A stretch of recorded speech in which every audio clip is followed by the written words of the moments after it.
Hello and welcome to Conversation Corner. My name is Kunal, and today I'll be telling you the importance of not writing down your plans in stone.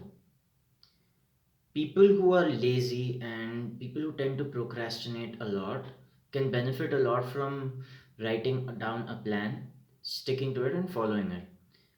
Let's take the example of someone who's not been to the gym in a long time or someone who's simply not exercised in a long time. It's a good idea to set your alarm for the morning and try and get up early, let's say 5 a.m. or 6 p.m., and have this routine for a set amount of time.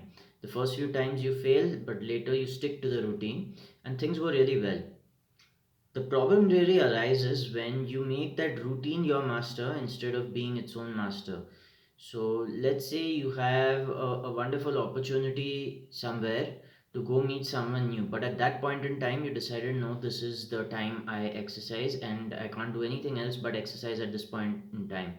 So let's say you got the chance to attend a new book launch of your favorite author. You said, no, this is the time I study, or this is the time I exercise. So at that point in time where you could have attended this opportunity, you chose to stick to the plan.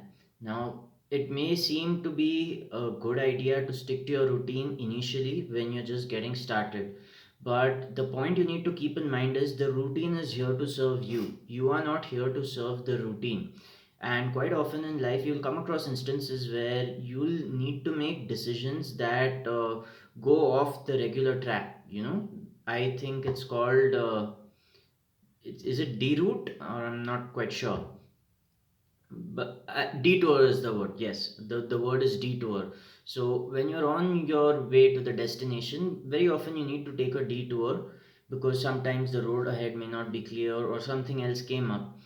And people operate in the fear that if they get off their routine, they'll go back to zero. And I think that is what is keeping most people stuck when they're starting with something new.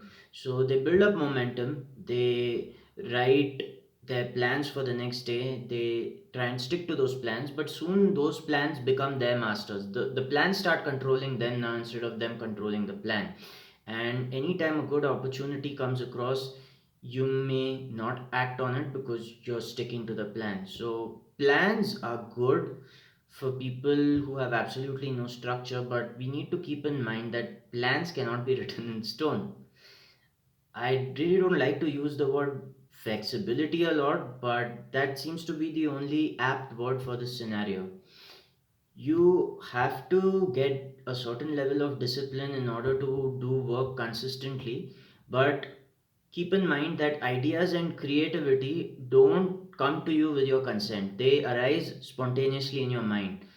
I thought today of shooting some videos later in the day, let's say 5 or 10 of them at some point in time. But while I was watching some other videos, an idea popped in my mind, and that's when I started to record this video. So, if you're in any creative endeavor, you can't necessarily make it work mechanically. As I've said, ideas do not take your consent when they come to you. So, you need to be ready to act on an idea when it comes to you, and you need to be able to keep your routine aside for that point in time and act on this idea, because an idea is like fizz in a coke bottle. It evaporates quite soon. So when you get a good idea, make sure you can act on it as soon as possible and make space for this idea in your schedule. Just because you've done that doesn't mean now that your whole schedule has gone haywire. You can just continue from where you left off and proceed and repeat this process again and again.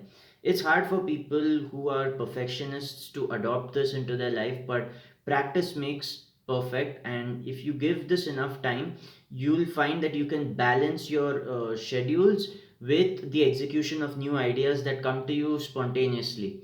I hope this helped you, and if you have any questions, just let me know in the comment section.